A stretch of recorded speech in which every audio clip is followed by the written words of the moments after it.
Adegan ini membuat jantung raja berdegup kencang, namun ia segera bangkit. Telapak tangan Jiong terluka karena itu, dan raja kelihatan sangat khawatir. Jiong berkata sebagai koki terluka seperti ini adalah hal yang biasa. Jiong lalu mengatakan ia sudah mendapatkan tasnya, jadi ia sudah saatnya kembali ke asalnya. Namun setelah memeriksa tasnya, buku Mangunrok itu sudah tidak ada karena memang sudah menghilang. Ia menyangka Im Songjae yang sudah mengambilnya, tapi Im Songjae mengatakan dengan jujur bahwa buku itu memang tidak ada di dalam tas Jiong. Jiong memaksa Songjae agar mengembalikannya, tapi Im Songjae juga menjelaskan bahwa ia tidak mengambil buku itu dan tidak melihat buku itu di dalam tas Jiong. Raja berjanji akan menyuruh pengawalnya mencari buku itu di hutan setelah ia menyelesaikan urusannya dengan utusan Ming. Jiong terlihat sedih karena harus menunggu lagi, dan hal itu membuat raja pun ikut sedih. Raja merenung tentang Jiong yang akan kembali ke asalnya. Ia penasaran seperti apa tempat yang ingin dituju Jiong. Di hari berikutnya, raja dan para menteri membahas utusan Ming yang tidak mau memakan makanan Joseon. Hal itu menunjukkan pemberontakan karena mereka tidak dapat kiriman ginseng walaupun sudah banyak bahan-bahan yang dikirim untuk klan Cina. Raja justru mengatakan biarkan saja mereka kelaparan, karena dengan membawa 3 koki sudah dipastikan mereka tidak mungkin tidak akan makan. Raja Yihon mengetahui bahwa itu adalah taktik utusan Ming agar raja menuruti permintaan mereka. Kasim memerintahkan kepada Jiong agar membuat makanan yang sama sekali belum pernah ada, karena utusan Ming mempunyai pengaruh besar yang telah membesarkan Kaisar Cina sejak dia masih jadi putra mahkota, dan bahkan ia adalah orang yang sudah pernah menjelajah ke seluruh negeri, jadinya ia pasti sudah merasakan berbagai jenis makanan. Ternyata utusan Ming ini meminta 50 wanita untuk persembahan dan ginseng dengan jumlah 2 kali lipat. Raja dengan tegas mengatakan ia tidak akan memberikan wanita sebagai upeti dan ia akan memberikan ginseng itu namun setimpal dengan hadiah yang akan didapatkannya. Namun utusan Ming itu mengatakan hadiah yang sama seperti sebelumnya, sehingga Raja Yihon juga meminta jumlah hadiah itu harus ditingkatkan. Hal itu membuat utusan Ming marah. Saat masih berbincang, Jiong datang menyajikan cemilan makaron dan dipastikan mereka belum pernah mencobanya. Kenikmatan makaron seolah-olah membuat mereka sedang berpesta. Utusan Ming pun menguji kelezatan makaron ini. Namun kemudian utusan Ming ini ingin Jiong dan ketiga kokinya berkompetisi untuk menentukan jumlah upeti. Jiong sadar bahwa keahlian koki Cina sangatlah beragam, jadi akan sulit mengalahkan mereka. Jiong memberi kode dan isyarat agar raja tidak menyetujui kompetisi itu.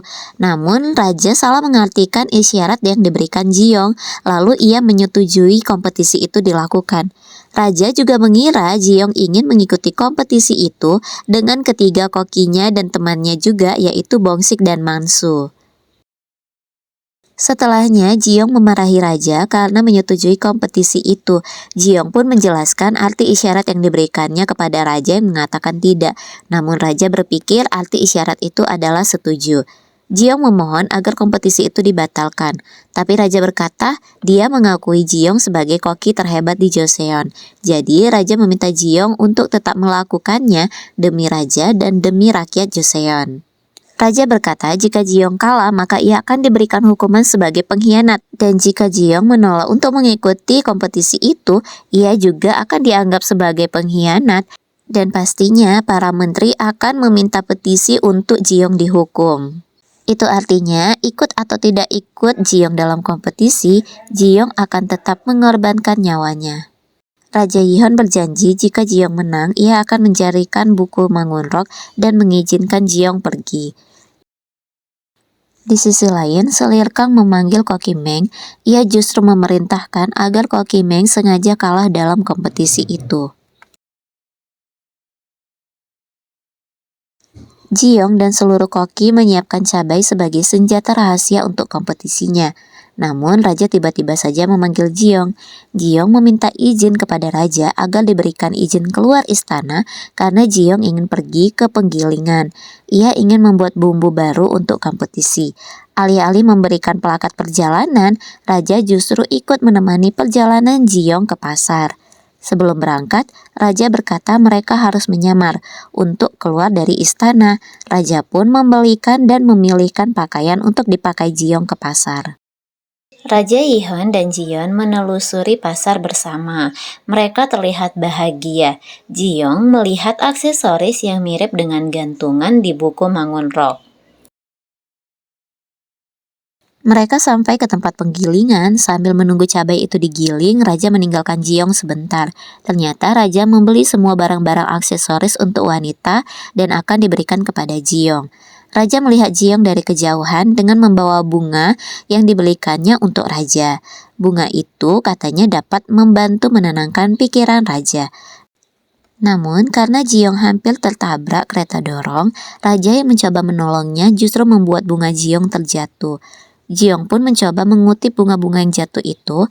Ia berkata kalau bunga itu sengaja dipilihkannya untuk raja karena mengandung khasiat obat yang mampu menenangkan pikiran raja dan pastinya akan bagus jika ditaruh di kamar. Mendengar itu, raja menjadi terharu dan ia ikut berlutut membantu Jiyeon mengutip bunganya. Raja tak sengaja mengotori wajahnya. Hal itu terlihat lucu dan Jiyeon menggodanya dengan menambahi kotoran lumpur. Raja pun membalas Jiyeon.